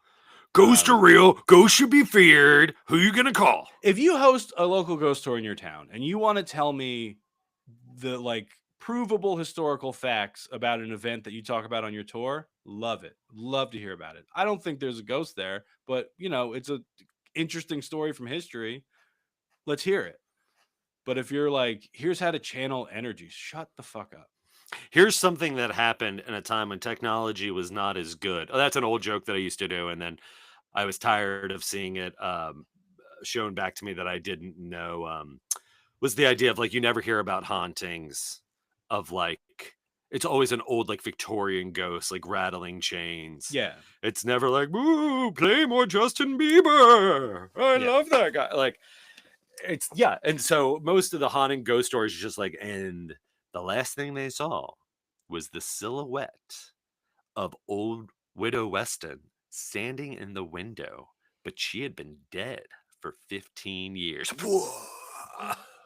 Or like a candle came on, or a light, or it got knocked off, or whatever. It's just like, yeah, I mean, gosh, ghosts can probably be the only explanation. You say shit like that now, for the most part, if you were just like, in the house the other night, like I went downstairs and this light turned off or the lights turned on and off. They're just like, oh, sounds like maybe you should check your electricity or your breaker box. Or no one's like, it's a ghost. We have a dimmer switch here in the dining room, and like if it's halfway, it'll like jump to a little brighter, a little bit lower sometimes if it's not all the way up or all the way down. And it'll like freak my kids out. And I was like, that's such an obvious, like, here's the reason. Like, it's a repeatable. Because they're kids. Because they're 7 and 12. And they're like, the light turned on and I didn't do anything. It's like, right. It's because because I keep telling you not to play with the dimmer and you do it anyway. So you didn't do it all the way down. And then it jumps back up. Because my brain is not fully formed and I am impressionable. Right. Ghosts are real. Nope. Thank you for listening to Daddio. Ghosts are incorrect. There's a ghost behind you, Glenn. They are not. You are a ghost. Ricky's been dead this whole time. Ooh. That's why he's been so the Daddio Show.